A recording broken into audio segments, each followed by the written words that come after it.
नमस्कार, स्वागत है आप सभी का सुजस सारांश की इस क्लास में।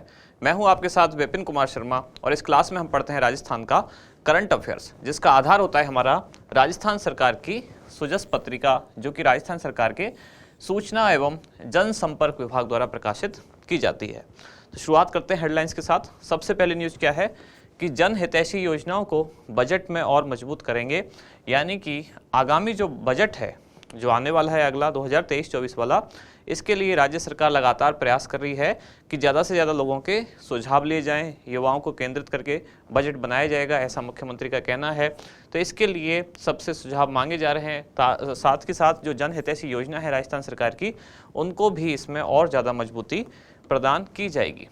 इधर अगली न्यूज आप क्या देख रहे हैं कि विश्व हिंदी दिवस के अवसर पर मुख्यमंत्री द्वारा शुभकामनाएं दी गई और यहाँ 37,000 स्काउट्स सुनहरी यादें लेकर विदा, यानी कि ये कब की बात है, ये है 10 जनवरी की बात। तो जैसा कि हम पढ़ रहे थे 4 से 10 जनवरी तक इसका आयोजन हुआ, जो कि 18वीं राष्ट्रीय स्काउट एवं गाइड जम्बूरी थी। अब औपचारिक रूप से इसका समापन हो चुका है 10 जनवरी को, और वसुधैव कुटुंबकम की भावना के साथ ये जम्बूरी अब समाप्त हुई और यहाँ से विदा हुई। इसमें कुछ एक और चीज़ दी गई है, राजस्थान को सर्वश्रेष्ठ राज्य का पुरस्कार मिला है। तो इस न्यूज़ को आज एक बार लास्ट वाला हम देखेंगे, जिसमें ये चीज़ भी दी गई है राजस्थान को किस कैटेगरी में कौन सा पुरस्कार मिला है, तो इसको भी आज समझेंगे। आगे हैं जम्बूरी से रिलेटेड ही जो इमेजेज हैं वो दी गई हैं। फिर अगले पेज पर है समस्या समाधान में राजस्थान देश में अव्वल, जिसमें सेवा प्रदायगी के 1.49 करोड़ और जन अभियोग के 23.36 लाख प्रकरण निस्तारित किए गए। ये जन सुनवाई की जो त्रिस्तरीय व्यवस्था थी उसके तहत ये कार्य हुआ है, या ये जो कार्य संचालन है ये जन सुनवाई की त्रिस्तरीय व्यवस्था, जिसमें कि हर महीने के 3 गुरुवार को, जिसमें पहला ग्राम पंचायत स्तर पे, उसके बाद दूसरा ब्लॉक स्तर और उसके बाद जिला स्तर पर सुनवाई की जाती है। यहाँ आप देख पा रहे हैं कि पीठासीन अधिकारियों का सम्मेलन जो कि अब राजस्थान विधानसभा में आयोजित होने वाला है। इसमें जितने भी राज्य हैं उनमें जो भी विधानमंडल हैं, यानी कि राज्य में जो विधानमंडल है यानी कि विधानसभा एवं विधान परिषद, और साथ ही केंद्र सरकार का जो संसद है उसकी लोकसभा एवं राज्यसभा, इन सभी के जो पीठासीन अधिकारी हैं वो जयपुर में आएंगे और इनका एक सम्मेलन आयोजित होने वाला है। अगले पेज पर आप देख पा रहे हैं कि 12 से 14 जनवरी तक आयोजन होगा किसका, भीलवाड़ा महोत्सव। सीधी सी बात है, भीलवाड़ा में ही होगा। और यहाँ एक यातायात पुलिस द्वारा सामान्य सा विज्ञापन है। इसके बाद देखते हैं हमारा इंडेक्स, कौन कौन सी चीज़ें हैं जिनको आज हम डिटेल में पढ़ने वाले हैं। 3 मुख्य जानकारियाँ हैं। सबसे पहले तो 18वीं राष्ट्रीय स्काउट गाइड जम्बूरी, इसका समापन हुआ। दूसरी, इसके बाद हम देखेंगे कि अखिल भारतीय विधानमंडल पीठासीन अधिकारियों का सम्मेलन। फिर तीसरा है ERCP यानी कि ईस्टर्न राजस्थान कैनाल प्रोजेक्ट। ये फर्स्ट पेज पर ही जो फ्रंट पेज था उसके बारे में, इसके बारे में वहाँ जानकारी दी गई थी। जैसा कि आप देख सकते हैं यहाँ कि ERCP से ही राजस्थान में जल जीवन मिशन सफल होगा। तो मुख्यमंत्री ने ऐसा कहा कि ईस्टर्न राजस्थान कैनाल प्रोजेक्ट जो है, जिसके लिए कितना लगभग राज्य सरकार द्वारा अभी 9,600 करोड़ रुपये स्वीकृत किए गए हैं। राज्य सरकार लगातार प्रयासरत है कि केंद्र सरकार इसको राष्ट्रीय परियोजना का दर्जा दे, ताकि केंद्र द्वारा लगभग 90% जो वित्तीय मदद है राज्य सरकार को मिल पाएगी। लेकिन जब तक वो नहीं हो पा रहा है तब तक राज्य सरकार अपने लेवल पर, अपने खर्चे पर इस योजना को आगे बढ़ा रही है। तो इसको भी आज हम पढ़ेंगे। वापस आते हैं अपने स्लाइड पर। तो ये हमारी आज की 3 मुख्य खबरें रहेंगी। शुरुआत करते हैं सबसे पहले 18वीं राष्ट्रीय स्काउट गाइड जम्बूरी का समापन। इसकी जो सामान्य जानकारी है वो तो लगातार कई दिन से हम पढ़ ही रहे हैं। आज 1-2 जो खास पॉइंट्स हैं लास्ट में उनको भी देखेंगे। आयोजन कब से कब हुआ, तो इसका आयोजन हुआ 4 जनवरी से 10 जनवरी 2023 तक। आयोजन कहाँ हुआ, तो ये सारी चीज़ें अब आपको याद हो गई होंगी। निम्बली ब्राह्मणन गाँव कहाँ है, रोहट में। कौन सा जिला, पाली। स्काउट का आदर्श वाक्य क्या है, यहाँ भी लिखा हुआ है, राष्ट्र के लिए सदैव तत्पर। ये नेशनल स्काउट्स एंड गाइड्स का ही लोगो है और यहीं से ये आदर्श वाक्य यहाँ लिखा है मैंने कि राष्ट्र के लिए सदैव तत्पर। जो जम्बूरी आयोजित हुई है यानी कि 18वीं, इसकी थीम क्या है, शांति के साथ प्रगति, यानी कि प्रोग्रेस विद पीस। जम्बूरी वाली इमेज में अगर आप देखेंगे तो वहाँ इसकी टैगलाइन ही लिखी हुई है, वही इसकी थीम है, प्रोग्रेस विद पीस, यानी शांति के साथ प्रगति। जम्बूरी के आर्किटेक्ट कौन है, यानी कि जो 18वीं जम्बूरी के लिए अलग से एक गांव जैसा पूरा बसाया गया टेंट का एक गांव कह सकते हैं उसको, उसका डिजाइन किसने तैयार किया? तो वो हैं सुंदर राठौड़, जो कि पाली के हैं। उद्घाटनकर्ता कौन रहे जम्बूरी के? तो राष्ट्रपति हमारी जो श्रीमती द्रौपदी मुर्मू, उनके द्वारा उद्घाटन किया गया। थीम सॉन्ग कौन सा था? शांति प्रगति साथ है आई जम्बूरी। आप में से कई लोगों ने कहा कि उन्होंने ये गाना सुना है। मैंने कहा था आप लोगों को कि ये गाना एक बार जरूर सुने, उससे आपको हमेशा के लिए याद हो जाएगा। अब मैं आपको इसमें एक क्वेश्चन देता हूँ, जिन लोगों ने गाना सुना है, जरूरी नहीं है ये पूछा जाए, लेकिन फिर भी हो सकता है कभी एग्जामिनर सोच ही ले कि मुझे कुछ बहुत ही ज़्यादा ऐसा टफ पूछना है, तो हो सकता है पूछा भी जाए। तो भारत स्काउट गाइड का जो यूट्यूब चैनल है, उस पर जो ऑफिशियल गाना ये डाला हुआ है, आपको ये बताना है वो कितनी भाषाओं में गाया गया है। शुरुआत उसकी राजस्थानी से होती है, यानी कि शांति प्रगति साथ है आई जम्बूरी। इसके बाद उसमें 3-4 भाषाएं चेंज होती हैं। लगभग 8 साढ़े 8 मिनट का पूरा सॉन्ग है। तो आप मेरे को ये सुन के ज़रूर बताएं कुल इसमें कितनी भाषाएं हैं या कितनी भाषाओं में गाना गाया गया है। गीतकार कौन है इस गाने के? दीपक जावा, जो कि पाली जिले में अध्यापक हैं। जम्बूरी के अध्यक्ष कौन है? राजस्थान में जो जम्बूरी आयोजित हो रही है 18वीं, इसके अध्यक्ष हैं डॉक्टर BD कल्ला। ये कल्ला नहीं, BD कल्ला, जो कि शिक्षा मंत्री हैं राजस्थान सरकार में। उप संरक्षक कौन है जम्बूरी के? गोविंद सिंह डोटासरा, जो कि अध्यक्ष हैं राजस्थान राज्य भारत स्काउट व गाइड राजस्थान के। और महासचिव कौन है इसके? तो निरंजन आर्य, जो कि स्टेट चीफ कमिश्नर है राजस्थान राज्य भारत स्काउट व गाइड राजस्थान। इसके बाद जम्बूरी के कुछ प्रमुख बिंदु, तो ये 18वीं जम्बूरी है। आयोजन कब हुआ इससे पहले राजस्थान में? तो 27 दिसंबर 1956 से 31 दिसंबर 1956 तक बनी पार्क जयपुर में पहली बार जम्बूरी का आयोजन हुआ। इसके बाद अब लगभग 66 वर्ष बाद पुनः इस जम्बूरी का आयोजन राजस्थान में हो रहा है। अच्छा, इसकी डेट को लेकर भी आप हो सकता है थोड़े से परेशान हो जाएं। उसका कारण भी है क्योंकि आज की मैगजीन में, यानी कि इसी सुजस मैगजीन में जो डेट आई है वो कुछ और है। इस पेज पर जो यहाँ डेट है, यहाँ क्या लिखा हुआ है? 26 दिसंबर से 1 जनवरी 1957। 26 दिसंबर 1956 से 1 जनवरी 1957 यहाँ डेट लिखी हुई है। कौन सी? जब सेकंड जम्बूरी राजस्थान में, ऑल ओवर इंडिया में सेकंड, राजस्थान में पहली थी। यहाँ डेट लिखी हुई है 26 दिसंबर 1956 से 1 जनवरी 1957। जबकि हमारी क्लास में हम कई दिन से लगातार जो पढ़ रहे हैं वो डेट क्या पढ़ रहे हैं हम? 27 दिसंबर 1956 से 31 दिसंबर 1956। तो ये डेट मैंने कहाँ से ली है? ये जो राजस्थान स्काउट गाइड की वेबसाइट है, राज स्काउट गाइड, उस वेबसाइट पर जो ऑफिशियल वेबसाइट है स्काउट की, वहाँ ये डेट लिखी हुई है, वहीं से मैंने रेफ़र की है। अब आज सुजस में डेट कुछ और आई है, लेकिन अभी हम उसी पर ही टिके रहेंगे, जो कि राजस्थान स्काउट गाइड की ऑफिशियल वेबसाइट है, उस पर डेट यही लिखी हुई है। तो एक बार हम उसी को ही मानक मानते हैं। 66 वर्ष बाद राजस्थान में पुनः जम्बूरी की आयोजन हो रहा है, तो राजस्थान पुनः इसकी मेजबानी करेगा। और मुख्यमंत्री ने प्रदेश में राष्ट्रीय जम्बूरी के आयोजन हेतु कितना बजट आवंटित किया? तो बजट 2022-23 में 25 करोड़ रुपए इस जम्बूरी के लिए आवंटित किए। इसमें भारतीय वायुसेना के सूर्य किरण विमानों द्वारा विभिन्न प्रदर्शन किए गए। तो सेना का जम्बूरी में, यानी कि स्काउट के कार्यक्रम में शामिल होना एक तरह का एक विशेष बिंदु है। तो ये चीज़ भी आपको याद रखनी है। वायुसेना के सूर्य किरण विमान इसमें शामिल हुए। खास बात एक लिखी हुई है कि स्वतंत्रता के पश्चात पहली अखिल भारतीय जम्बूरी, इसका आयोजन कहाँ हुआ था?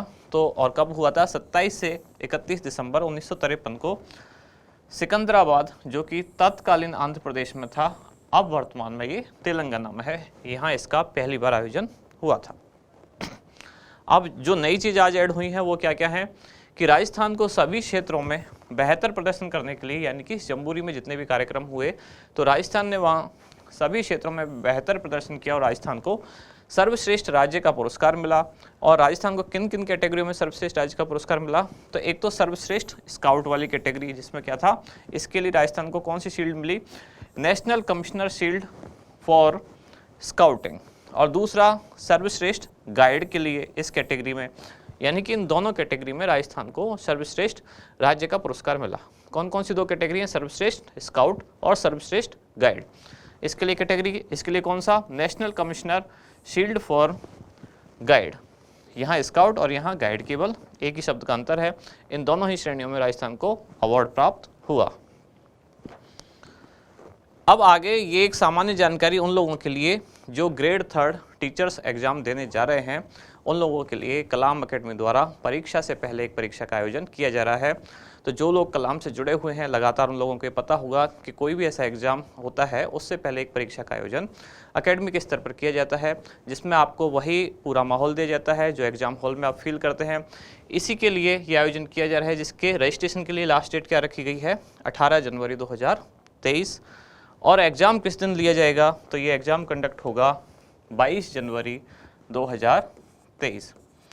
जितने भी राजस्थान के जिला मुख्यालय हैं यानी कि 33, उन सभी पर और उनके अलावा भी कुछ और सेंटर्स भी बनाए गए हैं। कुछ चुनिंदा तहसील स्तर के जो सेंटर्स हैं वहाँ भी इस परीक्षा का आयोजन किया जाएगा। तो जो लोग ये आगामी परीक्षा देने जा रहे हैं यानी कि ग्रेड 3 टीचर्स एग्ज़ाम देने जा रहे हैं, उनके लिए एक तरह से इस परीक्षा को देना चाहिए ताकि एक एग्ज़ाम की आप तैयारी समझ पाएँ कि आपका भी कहाँ लेवल है, बाकी आपके जो कंपटीटर हैं उनका लेवल कैसा है, परीक्षा के एग्ज़ाम हॉल में जो माहौल होता है वो कैसा होता है, वो एमआर शीट भरना कैसा होता है, क्या मिस्टेक्स उसमें हो सकती हैं, यानी कि सामान्य सी पूरी जानकारी और परीक्षा के पूरे माहौल को एक बार चेक करने के लिए आपको एक बार ही परीक्षा देनी चाहिए, जिसके लिए जो परीक्षा का शुल्क है वो भी बहुत ज़्यादा कुछ नहीं रखा गया है, केवल 125 रुपये प्लस GST।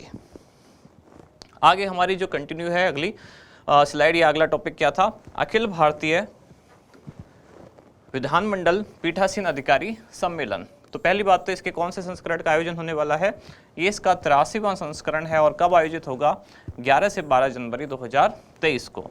कहाँ आयोजित होगा, तो राजस्थान विधानसभा जयपुर में इसका आयोजन किया जा रहा है। उद्घाटनकर्ता कौन होंगे इसके, तो उपराष्ट्रपति श्री जगदीप धनखड़ और लोकसभा अध्यक्ष कौन है, श्री ओम बिरला। इन दोनों के द्वारा इसका उद्घाटन किया जाएगा। धन्यवाद ज्ञापनकर्ता ये कौन है, श्री गुलाब चंद कटारिया, जो कि राजस्थान विधानसभा में नेता प्रतिपक्ष हैं। इसके कुछ खास विवरण की लोकसभा तथा राज्यसभा सहित विभिन्न राज्य विधानमंडलों के पीठासीन अधिकारी इसमें शामिल होंगे और कौन कौन से टॉपिक जो होंगे या कौन कौन से विषय होंगे जिन पर डिस्कशन किया जाएगा या चर्चा की जाएगी, तो जैसे G20 में लोकतंत्र की जननी भारत का नेतृत्व, संसद एवं विधानमंडलों को अधिक प्रभावी, उत्तरदायी एवं उत्पादकता युक्त बनाने की आवश्यकता, इस तरह के विभिन्न विषयों पर चर्चा की जाएगी। पर्यटन विभाग द्वारा इसमें एक प्रस्तुति भी दी जाएगी, कब 12 जनवरी को, और वो क्या, एक सांस्कृतिक संध्या का आयोजन किया जाएगा। अगली न्यूज है पूर्वी राजस्थान नहर परियोजना यानी कि ERCP eastern Rajasthan canal project. क्या है ये प्रोजेक्ट, हम पहले इसको कई बार पढ़ चुके हैं, आज वापस आया है, चर्चा में है। राज्य सरकार लगातार ये चाह रही है कि केंद्र सरकार इस प्रोजेक्ट को राष्ट्रीय परियोजना का दर्जा देते। इससे क्या होगा कि इसकी ज़्यादातर जो लागत है यानी कि लगभग 90% जो वित्तीय लागत है वो केंद्र सरकार वहन करेगी, लेकिन केंद्र सरकार इसको राज्य सरकार के स्तर पर ही रहने देना चाहती है।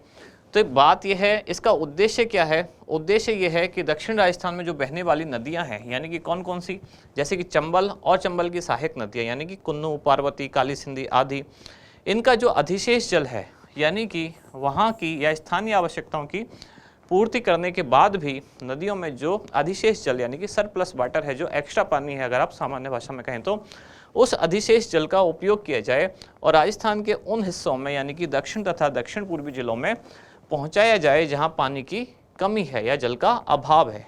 एक ही इसमें खास पॉइंट है क्या, अधिशेष जल का उपयोग करके उन हिस्सों में पहुंचाना जहां जल का अभाव है। लेकिन अभी परियोजना केंद्र और राज्य की तनातनी में, या हो सकता है राज्य सरकार के पास कुछ अलग प्रोजेक्ट है और केंद्र सरकार इसको किसी अलग प्रोजेक्ट के तहत लाना चाह रही है। यानी कि कुल मिला के बात यह है कि अभी राज्य सरकार चाह रही है कि केंद्र इसको राष्ट्रीय परियोजना का दर्जा दे, लेकिन अभी केंद्र सरकार ने ऐसा नहीं किया है। तो बार बार प्रोजेक्ट कभी शुरू होता है, कभी अटक रहा है। आज की न्यूज़ में हमने देखा कि मुख्यमंत्री ने कहा कि प्रोजेक्ट रुकेगा नहीं, 9,600 करोड़ रुपये लगभग राज्य सरकार खुद वहन करके इसको चालू करेगी।